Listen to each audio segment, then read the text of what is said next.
অতএব সেই দৃষ্টিকোণ থেকে দেখলে আজকের সব মুসলিম দেশের উপর জিহাদ ফরজ। মানে এই অজুহাতে কেউ জিহাদ থেকে পিছিয়ে সরে আসবে যে না আমাদের এখানে তো সক্ষমতা নাই, তো আসলে ওমর ইবনুল খাত্তাবেরও সক্ষমতা ছিল না, সুলতান সালাহুদ্দিন আইয়ুবের সক্ষমতা ছিল না, সুলতান মোহাম্মদ আল ফাতেহেরও সক্ষমতা ছিল না। ছিল কি? সৎ নিয়াত, তাকওয়া, পরহেজগারিতা, আল্লাহর উপর ভরসা।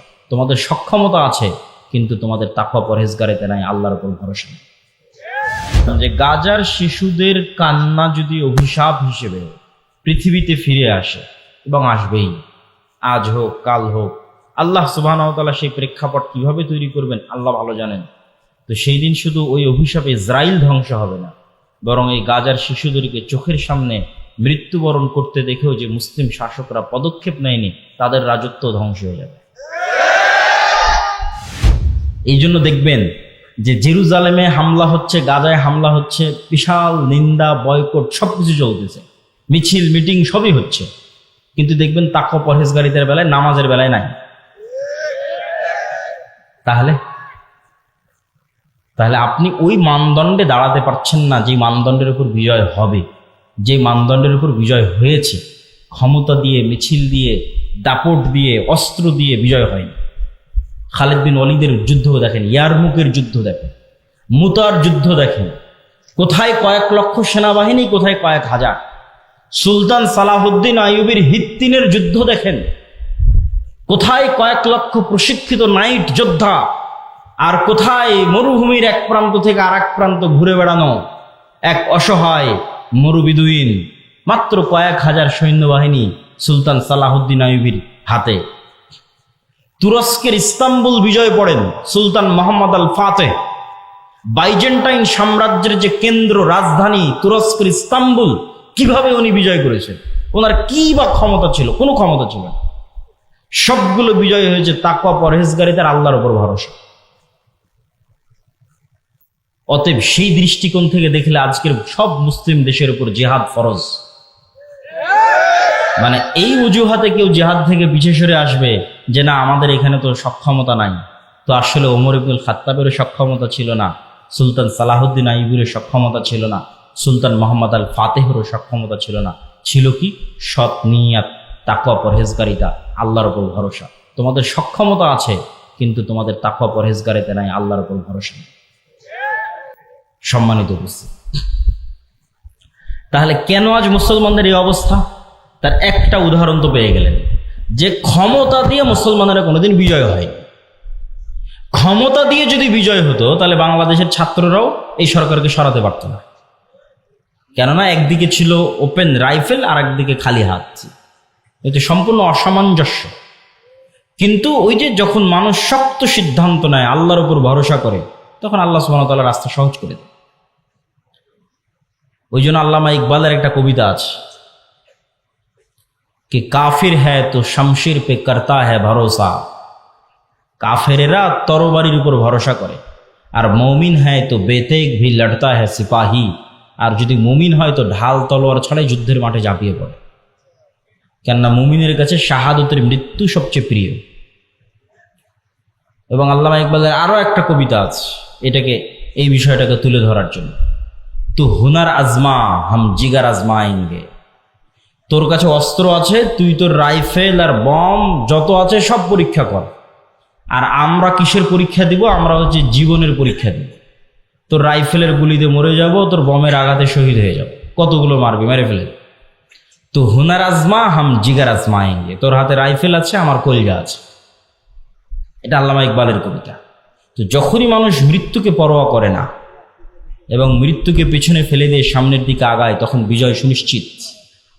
কিন্তু এই যে দুনিয়ার ঐশ্বর্য, দুনিয়ার উন্নয়ন, দেখবেন যে একদিকে গাজায় ক্রন্দন চলছে, আর একদিকে দেখবেন দুবাইয়ের কথা বলেন বা যে কোনো দেশের কথা বলেন, দেখবেন রঙ্গলীলায় মত্ত।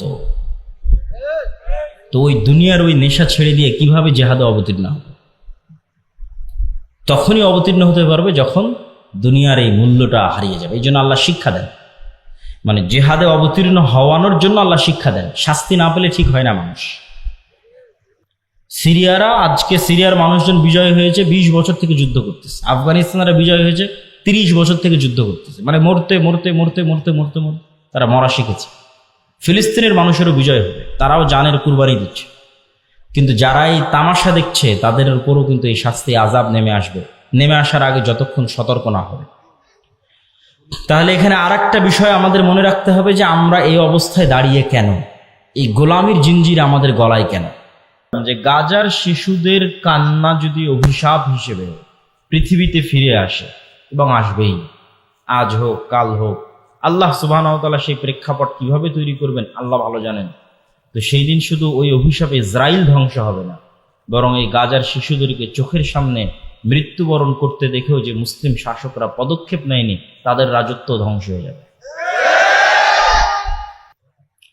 এই গোলামির জিঞ্জির আমাদের গলায় এর আরেকটা গুরুত্বপূর্ণ কারণ আমার দৃষ্টিতে মনে হয়েছে, আমি সব বক্তব্যে বলেছি, আপনারা শুনেছেন কিনা আমি জানি না, আমি বলেছি আজকের যুগের মুসলমানেরা আজকের যুগের বানু ইসরাইল। আজকের যুগের মুসলমান বানু ইসরাইল মানে, তাহলে আগে বানু ইসরাইল কারা?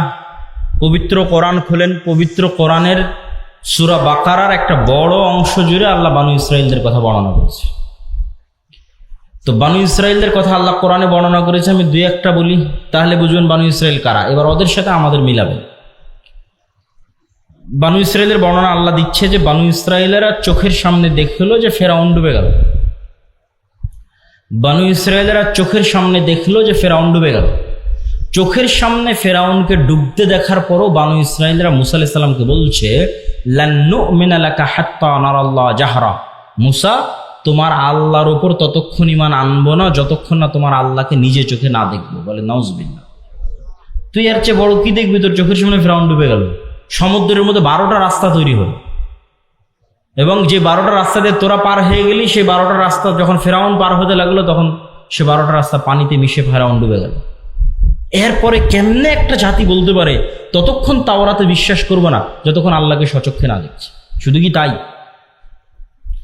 এই সমুদ্র যখন পার হয়ে গেল তখন এটা মরুভূমি। তুর পাহাড় যদি কোনোদিন দেখতে পান, মিশরে যদি কোনোদিন যান, তুর পাহাড় যদি দেখেন, তাহলে দেখবেন তুর পাহাড় এবং তার আশেপাশের পুরো অঞ্চল মরুভূমি, আর এক পাশের অঞ্চল সমুদ্র। তো যেই সমুদ্র মুসা আলাইহিস সালাম পার হয়েছে, আর এই তুর পাহাড়ের আশেপাশে মুসা আলাইহিস সালাম ঘুরপাক খাচ্ছে সমুদ্র পার হওয়ার পর, ফেরাউনের মৃত্যুর পর। তো মরুভূমিতে তো পানিও বের হবে না, মরুভূমিতে তো কোনো ফসলও হবে না। তাহলে পানি বলতে সমুদ্রের পানি, সমুদ্রের পানি তো লবণ পানি, তো লবণ পানি খাবে কিভাবে? ওয়াইজ ইসতাসকা মুসা লিকওমিহি ফাকুলনা যরিব বিআসাকাল হাজার ফানফাজারাত মিনহু ইসনাতা আশারাতা আইনা। যখন বানু ইসরাইল মুসা আলাইহিস সালামকে বলল মরুভূমিতে পানির ব্যবস্থা নাই, তোমার আল্লাহকে বলো পানির ব্যবস্থা করে দিতে, তখন আমরা মুসাকে বললাম, মুসা তোমার হাতের লাঠি পাথরে আঘাত করো। যখন মুসা আলাইহিস সালাম বিসমিল্লাহ বলে হাতের লাঠি পাথরে আঘাত করলেন, তখন মরুভূমির মধ্যে পানির কোনো উৎস ছাড়াই পাথরের মধ্যে থেকে 12টা ঝর্ণা বের হয়ে গেল। আল্লাহু আকবার। তাই পানির ব্যবস্থা হয়ে গেল। খাবার, তুমি আল্লাহ বলছে তোমাদের জন্য জান্নাত থেকে মান্নার সালোয়া পাঠাবো খাবার হিসেবে। প্রতিদিন সকালবেলা মান্না সালোয়া আসতে লাগলো। মান্না সালোয়া কি? মান্না সালোয়া হচ্ছে এক উন্নত প্রজাতির পাখি আর পৃথিবীর সর্বোন্নত প্রজাতির মাশরুম। তো এই মান্না সালোয়া নিয়ে যখন আমি একবার গবেষণা করেছিলাম, তখন দেখেছিলাম, এখনকার দাম কম বেশি হতে পারে, যে আজকের পৃথিবীর সর্বোন্নত যে মাশরুম, এই সর্বোন্নত মাশরুমের বর্তমান 1 কেজি মাশরুমের দাম বাংলা টাকায় 4 থেকে 5 লক্ষ টাকা। আল্লাহু আকবার। 1 কেজি মাশরুমের দাম 4 থেকে 5 লক্ষ টাকা। সেই খাবার আল্লাহ ফ্রিতে দিত। তাহলে মরুভূমিতে পানি বের হয়ে গেল, মরুভূমিতে জান্নাত থেকে খাবার আসে। তারপরও বানু ইসরাইল বলছে লান নাসবিরা আলা তুআমিন ওয়াহিদ ফাদউ লানা রাব্বাক। এগুলো সব সূরা বাকারা থেকে আমি পড়তেছি। তোমার আল্লাহকে বলো এই রোজ এক খাবার ভাল লাগে না, আল্লাহকে বলো এই মরুভূমির থেকে ডাল, চাল, রসুন, পেঁয়াজ, আদা বের করে দিতে। তখন মুসা আলাইহিস সালাম আল্লাহর সাথে কথা বললেন। আল্লাহ বলছে ঠিক আছে, এই মরুভূমি পার হওয়ার পর সুজলা সুফলা শস্য শ্যামলা একটা এলাকা আছে, যেটা তোমার বাপদাদার, মুসা আলাইহিস সালামের বাপদাদার। মুসা আলাইহিস সালামের বাপদাদার কিভাবে? মুসা আলাইহিস সালামের বাপদাদার কিভাবে, এটা বোঝার জন্য 1-2 মিনিটে বুঝিয়ে দিচ্ছি। সমুদ্র পার হওয়ার সময় কয়টা রাস্তা তৈরি হয়েছিল? 12টা। ঝর্ণা ফাটার সময় কয়টা ঝর্ণা বের হলো? আল্লাহ কিন্তু কোরআনে বলছে ইসনা আশার, 12টা। এটা হচ্ছে ইউসুফ আলাইহিস সালামের 12 ভাই, ইয়াকুব আলাইহিস সালামের 12 সন্তান, ইউসুফ আলাইহিস সালামের 12 ভাইয়ের পরবর্তী বংশধর হচ্ছে তারা। ইউসুফ আলাইহিস সালামের 400 বা 300 বছর পর মুসা আলাইহিস সালাম আসছে ওই বংশে, ইব্রাহিম আলাইহিস সালামের বংশে, ইসহাক আলাইহিস সালামের বংশে, ইয়াকুব আলাইহিস সালামের বংশে, ইউসুফ আলাইহিস সালাম এবং তার ভাইদের বংশে, তারাই বানু ইসরাইল। তাহলে এরা সবাই হচ্ছে নবীদের সন্তান। কোন নবীর সন্তান? ইব্রাহিমের সন্তান, ইসহাকের সন্তান, ইয়াকুবের সন্তান, ইউসুফ আর তার ভাই। তারা বলতেছে আল্লাহকে মানব না যতক্ষণ না আল্লাহকে চোখে না দেখব। তো তখন আল্লাহ বলছে ঠিক আছে, এখানে খাবার লাগবে। তো ওই যে তোমাদের বাপদাদার ভূমি জেরুজালেম, বাপদাদার ভূমি কিভাবে? ইব্রাহিম আলাইহিস সালাম এখানে, বক্তব্যের শুরুতে বলেছি, ইরাক থেকে পালিয়ে ইব্রাহিম আলাইহিস সালাম এখানে আসছে, লূত আলাইহিস সালাম এখানে, ইব্রাহিম আলাইহিস সালামের ছেলে ইসহাক এখানে, ইসহাকের ছেলে ইয়াকুব এখানে। ইউসুফ যখন কুয়ায় পড়ে বাজারে নিয়ে মিশরে চলে গেল, তখন ইয়াকুব আলাইহিস সালাম 12 ছেলে সব মিশরে গেলেন। তা বাদে তো সব জেরুজালেম। তাহলে আজ 400 বছর পর, ওই যে 400 বছর আগে ইউসুফ আলাইহিস সালাম মিশরে গেছিল, তারপর ভাইয়েরা মিশরে গেছিল, আজ 400 বছর পর বানু ইসরাইলকে আল্লাহ বলছে, মুসা আলাইহিস সালামকে আল্লাহ বলছে তোমার বাপদাদার ভূমি, যেখানে ইব্রাহিম থাকতো, ইসহাক থাকতো, ইয়াকুব থাকতো, ওটা সুজলা সুফলা শস্য শ্যামলা, যাও যুদ্ধ করে বিজয় করো। তখন নবীর সন্তানেরা বলতেছে, যাদের কাছে জান্নাত থেকে খাবার আসে, যাদের কাছে ঝর্ণা ফেটে পানি বের হয়, যাদের কারণে আল্লাহ ফেরাউনকে ডুবিয়ে দিয়েছে, 12টা রাস্তা তৈরি করে দিয়েছে, তারা বলছে ইযহাব আনতা ওয়া রাব্বুকা ফাকাতিলা, তুমি আর তোমার আল্লাহ গিয়ে যুদ্ধ করো। নাউযুবিল্লাহ। তাহলে এরা হচ্ছে বানু ইসরাইল। তো এদের সাথে মুসলমানদের তুলনা কি? এরা নবীর সন্তান হওয়ার পর কতটা ধোঁকাবাজ, কতটা সঠতাপূর্ণ, কতটা মুনাফিক, কতটা মিথ্যুক, কথা দিয়ে কথা রাখে না, কৌশল করে, কূটকৌশল করে, চালাকি করে, ধোঁকা দেয়। এক পর্যায়ে মুসা আলাইহিস সালাম বিরক্ত হয়ে গেছে। ফাফরুক বাইনানা, আল্লাহ আমি আর আমার কওমের দায়িত্ব পালন করতে পারবো না।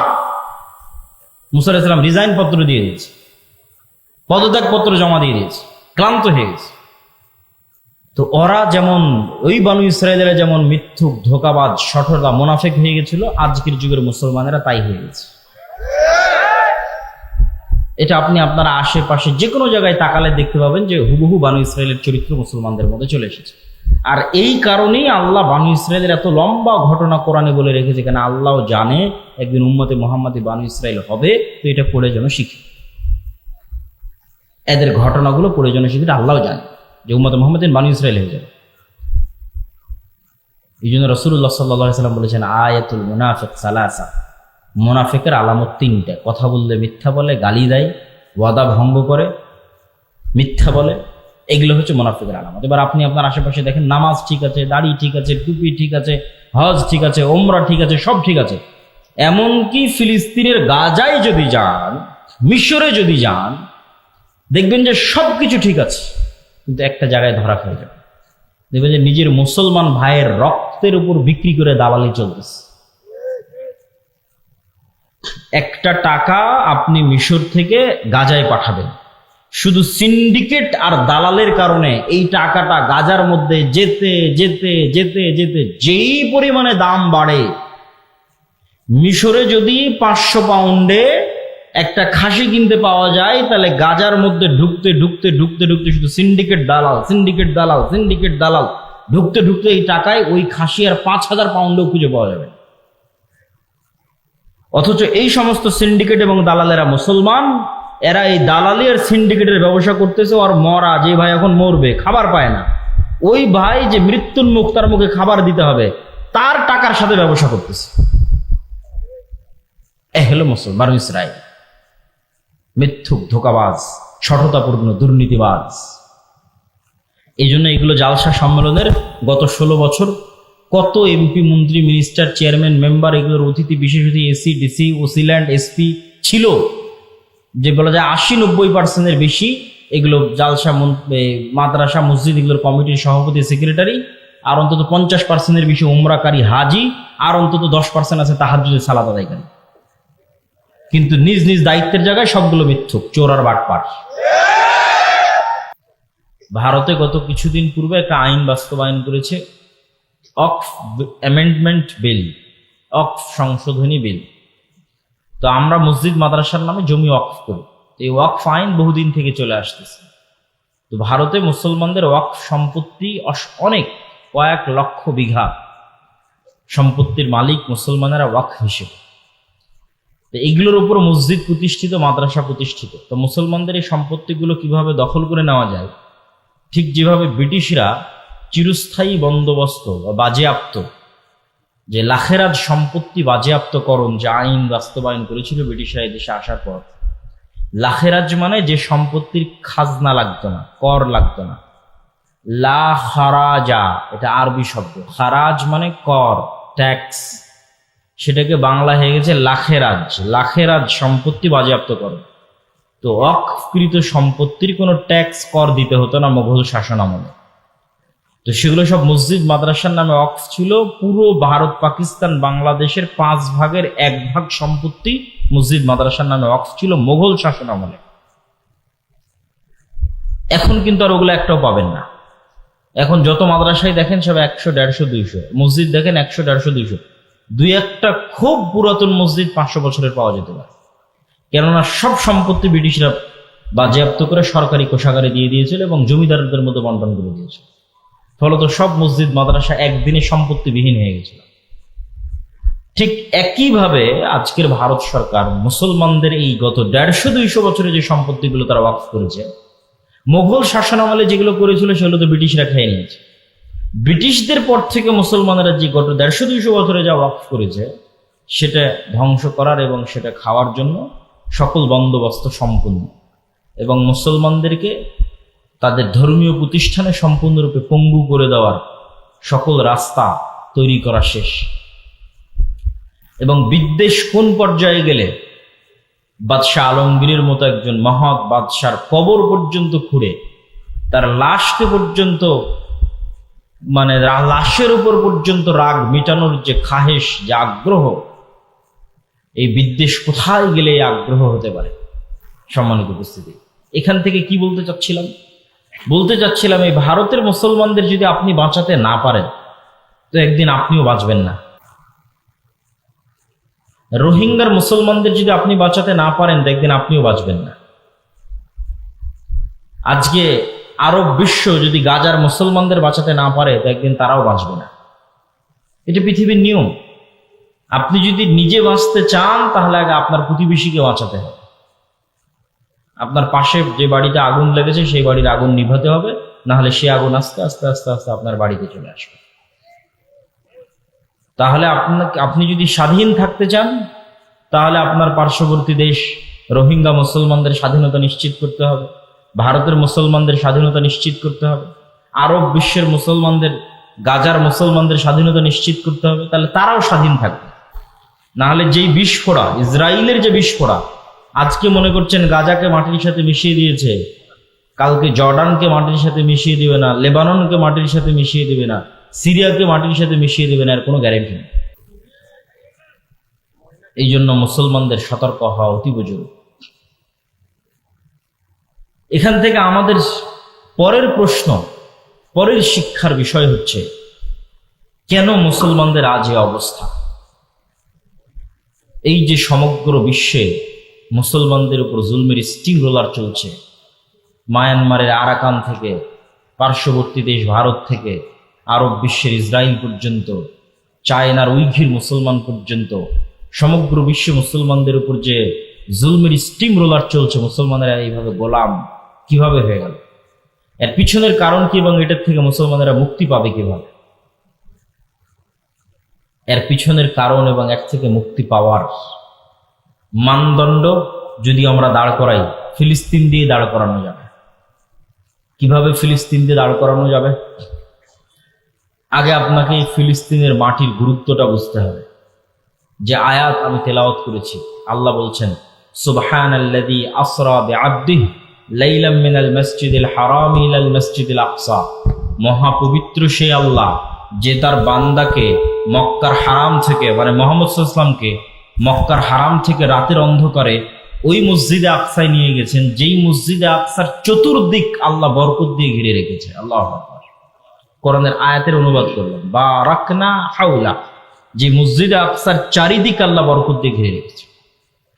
আর এক আয়াতে আল্লাহ সুবহানাহু ওয়া তাআলা বলছেন, ওয়ানাজ্জাইনাহু ওয়া লূতান ইলাল আরদিল্লাতী বারাকনা ফীহা লিল আলামিন। আমি আল্লাহ ইব্রাহিমকে আশ্রয় দিয়েছি ওই মাটিতে, আমি আল্লাহ লূতকে আশ্রয় দিয়েছি ওই মাটিতে যেই মাটিতে আমি বরকত রেখেছি সমগ্র পৃথিবীর মানুষের জন্য। কোন মাটিতে আশ্রয় দিয়েছেন? ইব্রাহিম আলাইহিসসালামের বাপের বাড়ি ইরাক। বাপ যখন বাড়ি থেকে বের করে দিয়েছে, ইরাক থেকে পালিয়ে উনি আশ্রয় নিয়েছেন জেরুজালেমে, ফিলিস্তিন, শামে। তখন এই দেশের নাম ফিলিস্তিন ছিল না, শাম ছিল। ফিলিস্তিন, লেবানন, জর্ডান, ইসরায়েল, সিরিয়া, এগুলো সব হচ্ছে শাম।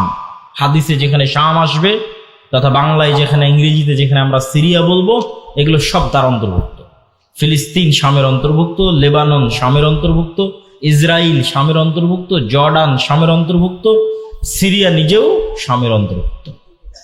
তো ইব্রাহিম আলাইহিসসালাম ইরাক থেকে শামে হিজরত করলেন, আর লূত আলাইহিসসালামের কওমকে আল্লাহ উল্টিয়ে দিলেন, ধ্বংস করলেন।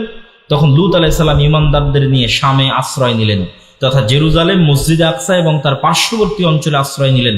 তো এই দুই নবী যেই মাটিতে আশ্রয় নিয়েছে, সেই মাটিকে আল্লাহ বলছেন যে আমি এই মাটিতে সমগ্র পৃথিবীবাসীর জন্য বরকত রেখেছি। আল্লাহু আকবার, লিল আলামিন, সমগ্র পৃথিবীবাসীর জন্য। সম্মানিত উপস্থিতি, এই মসজিদে আকসা মুসলমানদের যে ইতিহাস এবং ঐতিহ্য আছে, সেই ইতিহাস এবং ঐতিহ্যের সাথে কিভাবে সম্পৃক্ত। ইব্রাহিম আলাইহিসসালামের বংশের দুইটা ধারা, একটা ধারার নাম বানু ইসরাইল, একটা ধারার নাম বানু ইসমাইল। একটা স্ত্রী সারার বংশধর আর একটা স্ত্রী হাজরার বংশধর আলাইহিমা সালাতু ওয়াসসালাম। বানু ইসমাইল হচ্ছে উম্মতে মুহাম্মাদি, বানু ইসরাইল হচ্ছে ইসহাক আলাইহিস সালাতু ওয়াসসালাম এবং তার বংশধর, ইয়াকুব আলাইহিস সালাতু ওয়াসসালাম এবং তার বংশধর, ইসমাইলের ভাই ইসহাক এবং তার বংশধর, তারা হচ্ছে বানু ইসরাইল। তো বানু ইসরাইলের সকল নবী, দুই একজন বাদে সকল নবী এই জেরুজালেম, এই মসজিদে আকসায় প্রেরিত হয়েছে। এটা নবীদের শহর, এটা নবীদের স্থান। তার মধ্যে দুই একটা নবীর নাম আপনারা খুব ভালোভাবে জানেন, যেমন দাউদ এবং সুলাইমান। দাউদ এবং সুলাইমান সমগ্র পৃথিবীতে যে শাসন ব্যবস্থা প্রতিষ্ঠা করেছিল, যেই রাজত্ব আল্লাহ অতীতে কাউকে দেয়নি, ভবিষ্যতেও কাউকে দিবে না, সেই বিশাল রাজত্বের রাজধানী ছিল জেরুজালেম, মসজিদে আকসা। এই মসজিদে আকসা সেই মসজিদে আকসা, যে মসজিদে আকসার কথা আল্লাহ কোরআনে বলছেন এভাবে, ওয়াইদ ক্বালাত ইমরাতু ইমরান রব্বি ইন্নী নাযারতু লাকা মা ফি বাতনি মুহাররারা। যখন ইমরানের স্ত্রী বলল, আল্লাহ আমার পেটে যে সন্তান আছে তোমার রাস্তায় ওয়াকফ করে দিলাম। তোমার রাস্তায় মানে মসজিদে আকসার জন্য ওয়াকফ করে দিলাম। ফালাম্মা ওয়াদাআতহা ক্বালাত রব্বি ইন্নী ওয়াদাতুহা উনসা। যখন সন্তান প্রসব হলো, বলছে আল্লাহ আমি তো মেয়ে সন্তান প্রসব করেছি। আল্লাহু আ'লামু বিমা ওয়াজাআত, আর আল্লাহ আগে থেকেই জানেন যে সন্তান মেয়ে। ওয়ালাইসা যাকারু কাল উনসা, সকল পুরুষ মেয়ের মতো নয়, সকল মেয়ে পুরুষের মতো নয়। আর আমরা তার নাম রেখে দিলাম মারিয়াম। কুল্লামা দাখালা আলাইহা জাকারিয়াল মিহরাব ওয়াজাদা ইনদাহা রিজকা। যখনই জাকারিয়া, খালু জাকারিয়া মারিয়ামের মেহরাবে প্রবেশ করে, তখনই দেখে অসময়ের ফল। ক্বালা ইয়া মারিয়ামু আন্না লাকি হাযা। মারিয়াম, অসময়ের ফল কোথায় থেকে আসলো? ক্বালাত হিয়া মিন ইনদিল্লাহ। মারিয়াম বলল, আল্লাহর পক্ষ থেকে অসময়ের ফল আসে। ইন্নাল্লাহা ইয়ারযুকু মান ইয়াশা বিগাইরি হিসাব। আল্লাহ যাকে ইচ্ছে তাকে বেহিসাব রিজিক দান করতে পারেন। হুনালিকা দাআ জাকারিয়া রাব্বাহ। জাকারিয়া যখন দেখলো আল্লাহ ইমরানকে এত সৎ একজন পরহেজগার আল্লাহওয়ালা কন্যা সন্তান দান করেছে, যার কাছে আল্লাহ আসমান থেকে খাবার পাঠায়, তা আমি তো জাকারিয়া বৃদ্ধ হয়ে গেলাম, আমার তো এরকম একটা সন্তান হলো না। হুনালিকা দাআ জাকারিয়া রাব্বাহ। তখন জাকারিয়া ওখানেই সালাতে দাঁড়িয়ে গিয়ে আল্লাহর কাছে দোয়া করতে লাগলেন, আল্লাহ আমাকে একটা সৎ সন্তান দাও। বৃদ্ধ হয়ে গেছি, আমার স্ত্রী বন্ধ্যায়, চুল দাড়ি পেকে গেছে, কিন্তু সন্তান চাই মারিয়ামের মতো। তো এই মারিয়াম যেই মসজিদের খেদমত করছে, সেই মসজিদের নাম কি? মসজিদে আকসা। এই যে পুরো ঘটনা বলতেছে আল্লাহ নিজে কোরআনে বলতেছে, সূরা মারিয়ামের নামে আলাদা সূরা আছে, এগুলো সব মসজিদে আকসায় ঘটতেছে। তারপরে মারিয়াম আলাইহিস সালাতু ওয়াসসালামের পেটেও যখন সন্তান আসলো, তিনি যখন নির্জন এলাকায় চলে গেলেন এবং সন্তান কোলে করে নিয়ে যখন গ্রামে ফিরে আসলেন সন্তান প্রসবের পর, তখন গ্রামের মানুষ বলতে লাগলো, মা কানা আবুকা ইমরাআ সাউইন ওয়া মা কানাত উম্মুকা বাগিয়া। তোমার বাপ তো খারাপ মানুষ ছিল না, তোমার মা তো ব্যভিচারী ছিল না, তাহলে তুমি এই সন্তান কোথায় থেকে নিয়ে এসেছো। ফাআশারাত ইলাইহি, মারিয়াম কোলের দিকে ইশারা করে বলল, আল্লাহ বলে দিয়েছে তুমি মুখ খুলবা না, বরং হাত দিয়ে বাচ্চার দিকে ইশারা করবা। তো কোলের বাচ্চার দিকে মারিয়াম আলাইহিস সালাতু ওয়াস সালাম ইশারা করলেন। তখন তারা বলছে, কাইফা নাতাকাল্লামু মান কানা ফিল মাহদি সাবিয়্যা, এই বাচ্চার সাথে কিভাবে কথা বলবো যে এখন মায়ের কোলে দুধ পান করে। তখন ঈসা আলাইহিস সালাতু ওয়াস সালাম মায়ের কোল থেকে বলে উঠছেন, ইন্নী আব্দুল্লাহ আতানিয়াল কিতাবা ওয়া জাআলানি নাবিয়্যা, আমি আল্লাহর বান্দা, আল্লাহ আমাকে কিতাব দিয়েছে, আল্লাহ আমাকে নবী করে পাঠিয়েছে। ওয়া আওসানি বিস সালাতি ওয়াজ যাকাতি মা দুমতু হাইয়্যা, আর আল্লাহ আমাকে আদেশ দিয়েছে যতদিন পৃথিবীতে বেঁচে থাকবো ততদিন যেন সালাত আর যাকাত আদায় করি। আল্লাহু আকবার। ছোট্ট বাচ্চা মায়ের কোলে কথা বলতেছে, কিন্তু প্রথম কথার মধ্যেই আছে যে আল্লাহ আমাকে আদেশ দিয়েছে মরা পর্যন্ত কোন দুটো জিনিস আদায় করতে, সালাত এবং যাকাত। কিন্তু মুহাম্মদ সাল্লাল্লাহু আলাইহি ওয়াসাল্লামের কথা বলছে, ঈসা আলাইহিস সালামের কথা বলছে। যখন তিনি মায়ের কোলে যেদিন প্রথম কথা বলেন সেই দিনই তিনি বলছেন আল্লাহ আমাকে আদেশ দিয়েছে সালাত আর যাকাত আদায় করতে। তাহলে সালাত যাকাত মুহাম্মদ সাল্লাল্লাহু আলাইহি ওয়াসাল্লামের নিয়ে আসা বিধান নয়, আগের থেকে সব নবীর উপর সালাত যাকাত ফরজ ছিল, সব নবীর উপর। তো এই ঘটনা কেন বললাম? তাহলে ঈসা আলাইহিস সালামের জন্মস্থান কোথায় হলো? জেরুজালেম, আজকের ফিলিস্তিন, আজকের যেই মসজিদ আকসা এবং তার পার্শ্ববর্তী অঞ্চল, সেটা হচ্ছে ঈসা আলাইহিস সালামের জন্মস্থান। এটা কেন বললাম ঈসা আলাইহিস সালামের জন্মস্থান এবং দাউদ সুলাইমানের রাজত্বের কেন্দ্র? ঈসা আলাইহিস সালামের জন্মস্থান বলার পিছনে কারণ হচ্ছে আজকের বিশ্বের যেই ধর্মের অনুসারী সবচেয়ে বেশি, নাম কাওয়াস্তে কাগজে কলমে, বাস্তবে নয়, প্র্যাকটিক্যাল নয়। প্র্যাকটিক্যাল একটা খ্রিস্টান খুঁজে পাওয়া কঠিন। কেন খুঁজে পাওয়া কঠিন? ঈসা আলাইহিস সালাম নিজে বলতেছে প্রথম বাক্য, ইন্নী আব্দুল্লাহ, আমি আল্লাহর বান্দা। আর খ্রিস্টানরা বলতেছে আল্লাহর ছেলে, নাউজুবিল্লাহ। উনি মুখ দিয়ে প্রথম যে বাক্য উচ্চারণ করছেন, কোরআন বলছে ওনার মুখ দিয়ে উচ্চারিত প্রথম বাক্য হচ্ছে ইন্নী আব্দুল্লাহ, আমি আল্লাহর বান্দা। আর খ্রিস্টানরা বলতেছে তিনি নাকি আল্লাহর ছেলে। তাহলে তো এরা প্র্যাকটিক্যাল খ্রিস্টান হলো না? কাগজে কলমে নাম কাওয়াস্তে বর্তমান পৃথিবীতে খ্রিস্টান ধর্মের অনুসারী সবচেয়ে বেশি, মুসলমানদের চেয়ে বেশি। তাহলে এই যে পুরো খ্রিস্টান বিশ্বের যিনি নবী, তথা ইউরোপ এবং আমেরিকার মানুষেরা যাকে নবী হিসেবে মানে, তার জন্মস্থান হচ্ছে ফিলিস্তিন, জেরুজালেম। এই জন্য এখানে আরো একটা মজার জিনিস আছে। ইউরোপ আর আমেরিকার গর্ব হচ্ছে গায়ের রং, চামড়া সাদা, এবং এটাকে ভিত্তি করে তাদের দেশে রেসিজম চলে। আগে প্রচুর চলতো, এখন বাহ্যিকভাবে কমে গেছে, অন্তরে আছে। এটার কারণে আজ থেকে 70-80 বছর আগে কালো নিগ্রো আফ্রিকানদেরকে তারা গোলাম হিসেবে খাটাতো। কেন? এদেরকে তারা মানুষই মনে করতো না, just only for colour, skin colour, গায়ের চামড়ার রঙের কারণে। এবং এশিয়ানদেরকে, সেমেটিকদেরকে, যারা মেটে শ্যামা অথবা শ্যামা সাদা, মেটে সাদা, তাদেরকেও তারা নিম্ন হিসেবে তুলনা করে। কিন্তু ইউরোপিয়ান আর আমেরিকানরা এটাও ভুলে গেল যে তারা যাকে নবী হিসেবে মানতেছে তার গায়ের রং তাদের মতো নয়। ঈসা আলাইহিস সালামের জন্ম কোথায় হচ্ছে? ঈসা আলাইহিস সালামের জন্ম হচ্ছে জেরুজালেমে। ঈসা আলাইহিস সালাম সন্তান কার? ইব্রাহিমের। তাহলে ঈসা আলাইহিস সালাম এশিয়ান, সেমেটিক, অ্যারাবিয়ান। মুহাম্মদ সাল্লাল্লাহু আলাইহি ওয়াসাল্লামের গায়ের রং যা, আমার আপনার গায়ের রং যেমন, যদি কারো গায়ের রং মেটে উজ্জ্বল বর্ণের সাদা হয়, শ্যামা সাদা হয়, ধবধবে হলদে সাদা যে ইউরোপিয়ান আমেরিকান, সে গায়ের চামড়া ঈসা আলাইহিস সালামের ছিল না। তাহলে তাদের যে গায়ের চামড়াকে ভিত্তি করে যে অহংকার, সেটার কোনো ভিত্তি থাকে না। এবং এখানে আরো একটা জিনিস শিখার আছে। আজকের ইসরায়েলে সবাই মাইগ্রেট করে এসেছে আমেরিকা এবং ইউরোপ থেকে, সবার গায়ের চামড়া ধবধবে সাদা। তো সে কেমনে ইব্রাহিম আলাইহিস সালাতু ওয়াস সালামের সন্তান হয়? ইব্রাহিম আলাইহিস সালাতু ওয়াস সালামের সন্তান হলে তো গায়ের চামড়া সেই রঙের, সেই কালারের ঠিক থাকতে হবে। কেননা তাদের যে অহংকার, সেই অহংকারের ভিত্তিটা কি? তাদের অহংকারের ভিত্তি আল্লাহ সুবহানাহু ওয়া তাআলা নিজে কোরআনে মাজিদে বলছেন যে আশাদ্দুন নাসে আদাওয়াহ, মুমিন এবং মুসলমানদের সাথে সবচেয়ে বেশি শত্রুতা করবে পৃথিবীতে দুইটা জাতি। একটা হচ্ছে পাশের দেশের ব্রাহ্মণ্যবাদী মুশরিকরা, আর একটা হচ্ছে ইসরায়েলের জায়নিস্ট ইহুদিরা। আল্লাহর কোরআনের আয়াত, আল্লাহ বলেছেন যে মুসলমানদের উপর সবচেয়ে বেশি শত্রুতা করবে ব্রাহ্মণ্যবাদী হিন্দুরা, জায়নিস্ট ইহুদিরা মুসলমানদের সাথে সবচেয়ে শত্রুতা করবে। তাহলে বাদ গেল কে? খ্রিস্টানরা শত্রুতার দিক থেকে অতটা থাকবে না। কেন থাকবে না? আল্লাহ তাদেরকে বলেছেন ওয়ালা যালিন, তারা সত্য জানে না, জানলে সত্য মেনে নিত। এই জন্য অতীতেও যত মানুষ ইসলাম গ্রহণ করেছে তার বেশিরভাগ খ্রিস্টান থেকে ইসলাম গ্রহণ করেছে। কিয়ামত পর্যন্ত যত মানুষ ইসলাম গ্রহণ করবে তার বেশিরভাগ খ্রিস্টান থেকে ইসলাম গ্রহণ করবে।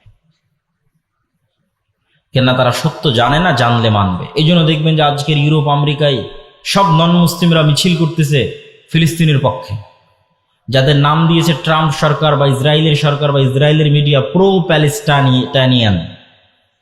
যে প্রো প্যালেস্টাইনিয়ান যে প্রোটেস্ট হচ্ছে তথা প্যালেস্টাইনকে সাপোর্ট করে যে প্রোটেস্টটা হচ্ছে, 90% সব নন মুসলিম এবং খ্রিস্টান।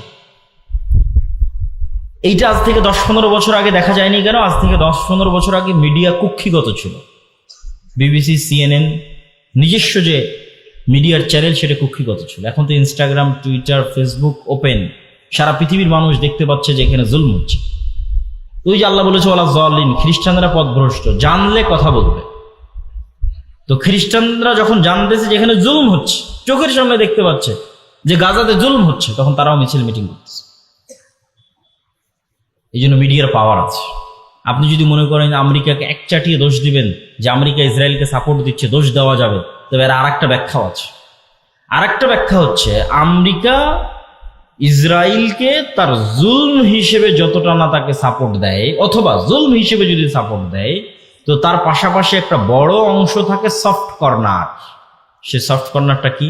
সেটা হচ্ছে ইসরায়েলের ইহুদিরা এমনভাবে গত 100 বছরে ইউরোপ এবং আমেরিকার ব্রেন ওয়াশ করেছে মিডিয়া দিয়ে যে ওদের চাইতে দুনিয়াতে মাজলুম আর কেউ নাই। একটা পয়েন্ট অফ ভিউ যেটা আমরা দেখতেছি সেটা কি, আমেরিকা ইসরায়েলকে সাপোর্ট দিচ্ছে তার জুলমে। এর মধ্যে আরেকটা জিনিস আছে যেটা আমরা জানি না, সেটা হচ্ছে গত 100 বছরে ইহুদিরা এমনভাবে খ্রিস্টানদের ব্রেন ওয়াশ করেছে আমেরিকা এবং ইউরোপে যে আমাদের চাইতে এই পৃথিবীতে মাজলুম কেউ নাই। এটা তৈরি করতে সহযোগিতা করেছে কোনটা? ওই যে হিটলার 60 লক্ষ ইহুদিকে গ্যাস চেম্বারে ঢুকিয়ে হত্যা করেছিল। 60 লক্ষ ইহুদিকে গ্যাস চেম্বারে ঢুকিয়ে হত্যা করার পর ওটাকে বলে হলোকাস্ট। এই এক হলোকাস্টকে বিক্রি করে দেখো আমাদের উপর কি জুলুম হয়েছে। 60 লক্ষ ইহুদিকে গ্যাস চেম্বারে ঢুকিয়ে হত্যা করা হয়েছে। পৃথিবীতে কোথাও আমাদের দাঁড়ানোর জায়গা নেই। যেখানেই যাই সেখানে মানুষ আমাদের সাথে খারাপ ব্যবহার করে, আমাদেরকে মারে ধরে। অতএব আমাদের জন্য একটা দেশ দাও, একটা জায়গা করে দাও যেখানে গিয়ে আমরা থাকবো। তাহলে তার জুলমের সাপোর্ট হিসেবে যতটা, তার কিন্তু আর একটা বড় অংশ আছে এটা দেখানো যে আমরা মাজলুম।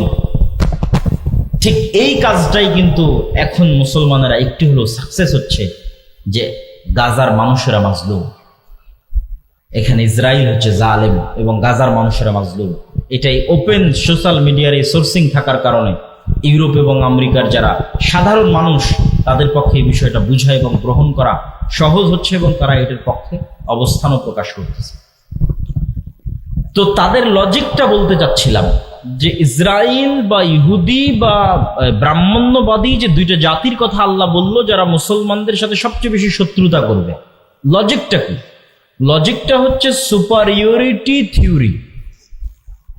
ইহুদিরা বিশ্বাস করে যে তারা চোজেন বাই দ্য গড, তথা আল্লাহর পক্ষ থেকে পৃথিবীতে বাছাইকৃত একমাত্র আল্লাহর সন্তান হচ্ছে ইহুদিরা, বলেন নাউজুবিল্লাহ। এই জন্য কেউ ধর্ম চেঞ্জ করে ইহুদি হতে পারবে না, জন্মগত ইহুদি হতে হবে।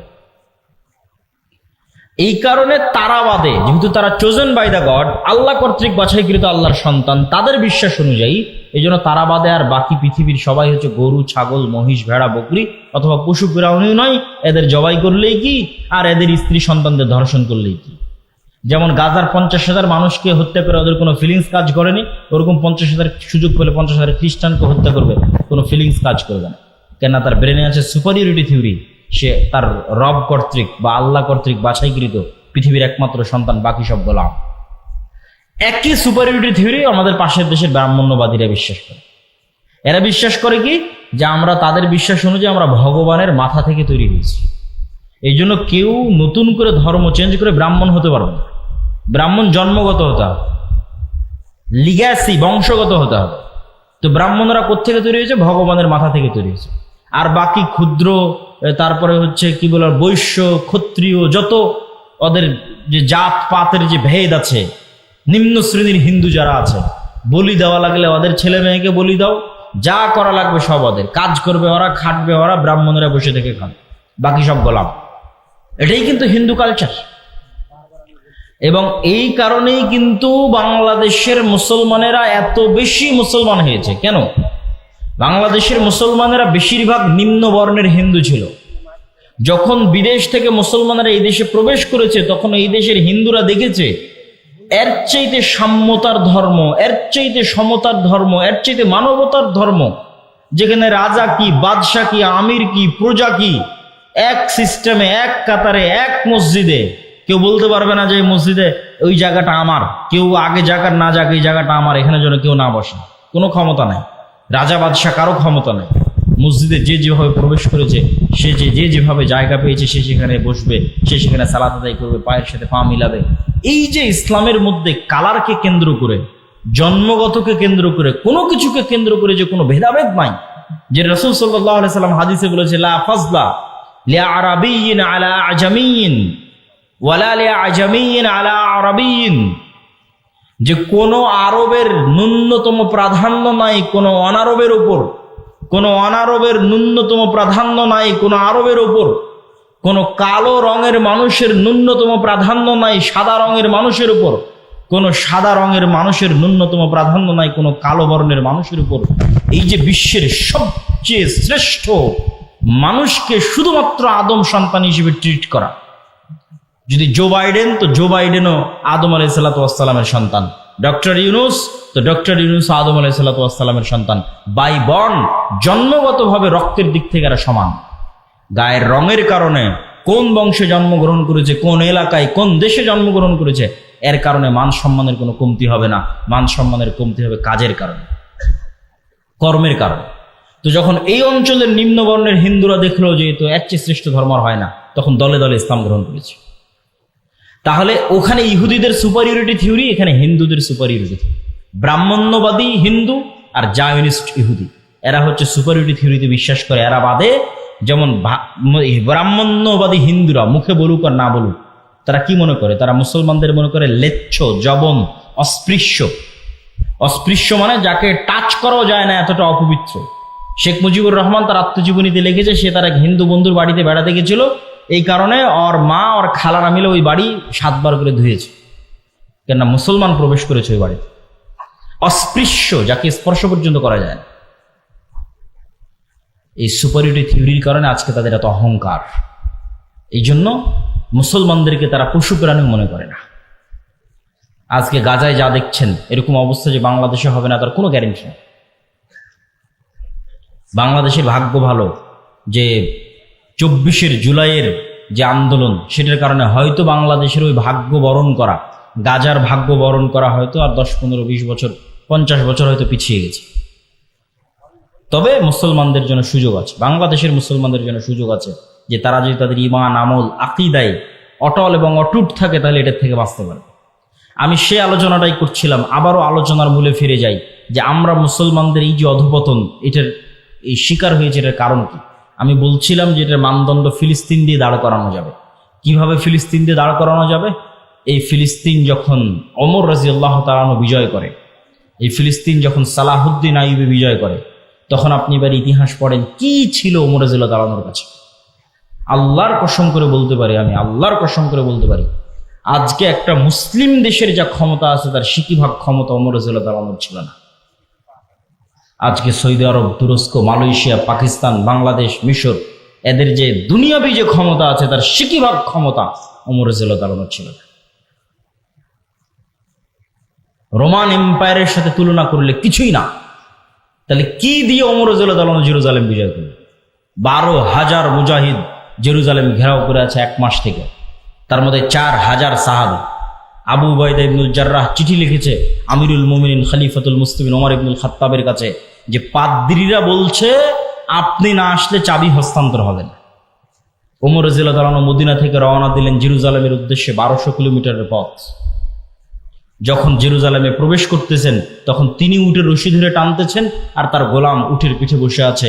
আবু উবাইদা ইবনুল জাররাহ হন্তদন্ত হয়ে ছুটে এসে বলছে, ইন্নার রোমান লা ইয়ানজুরু ইলাইনা নাজরাতা কিল্লা, আমিরুল মুমিনিন করেছেন কি? আপনার জামা কাপড়ের অবস্থা আর এইভাবে উটের রশি ধরে টানা, এগুলো দেখলে তো পাদ্রীরা হাসাহাসি করে। কেন? ওরা তখন রোমান এম্পায়ারের সবচেয়ে বড় তীর্থস্থান হচ্ছে জেরুজালেম। কত বড় বিজয় এটা! এখন কল্পনা করেন যে এখন যান আপনি বিজয় করেন জেরুজালেম। তো এখন বাংলাদেশের ওই চিরির বন্দরের, রানীর বন্দরের একটা কৃষক বাংলাদেশ থেকে উঠে গিয়ে জেরুজালেম বিজয় করে নিল। এটা যেমন ওমর রাদিয়াল্লাহু তাআলা আনহুর ওই যুগে জেরুজালেম বিজয় করা তেমন। আমি মনে হয় বুঝাতে পারেন। আবারও বলি, আজকে বাংলাদেশের চিরির বন্দরের, রানীর বন্দরের একটা কৃষক এখান থেকে উঠে গিয়ে আমেরিকা আছে, ইসরায়েল আছে, ইংল্যান্ড আছে, চায়না আছে, রাশিয়া আছে, বিশ্বের এত সুপার পাওয়ার থাকতো জেরুজালেম বিজয় করে নিয়েছে। এইটা যেমন ঠিক ওই যুগে রোমান এম্পায়ার এবং ওই যুগের পারস্য এম্পায়ার, পার্সিয়ান এম্পায়ার এর উপস্থিতিতে আরবে তৈরি হওয়া এক মরুভূমি থেকে ওমর ইবনুল খাত্তাব খালি হাতে জীর্ণ শীর্ণ অবস্থায় জেরুজালেম বিজয় করে নিয়েছে। তো যে ওমর রাদিয়াল্লাহু তাআলার কাছে কিছু ছিল না। তা আবু উবাইদা ইবনুল জাররাহ বলছে যে আপনাকে দেখলে তো এরা আমাদেরকে ছোট মনে করবে, আপনি যেভাবে আসছেন। ওমর রাদিয়াল্লাহু তাআলা বলছে আমরা জাহিলি যুগে কেউ আমাদের চিনত না। এই বাংলাদেশের একটা কৃষককে যেমন কেউ চিনে না, মাঠে কাজ করা কৃষককে, তো ওই মরুভূমির রাখালকে কে চিনবে? কেউ চিনত না। ওমর রাদিয়াল্লাহু তাআলাকে কেউ চিনত না। জাহিলি যুগে আমাদের কেউ চিনত না। আজকে আমার হাতে জেরুজালেম বিজয় হচ্ছে। তো আমার হাতে জেরুজালেম বিজয় হচ্ছে, আ'আজ্জানাল্লাহু বিল ইসলাম। এই সম্মানটা আমরা অর্জন করেছি, এই ক্ষমতাটা আমরা অর্জন করেছি তাকওয়া পরহেজগারিতা, আল্লাহ ভীরুতা দিয়ে।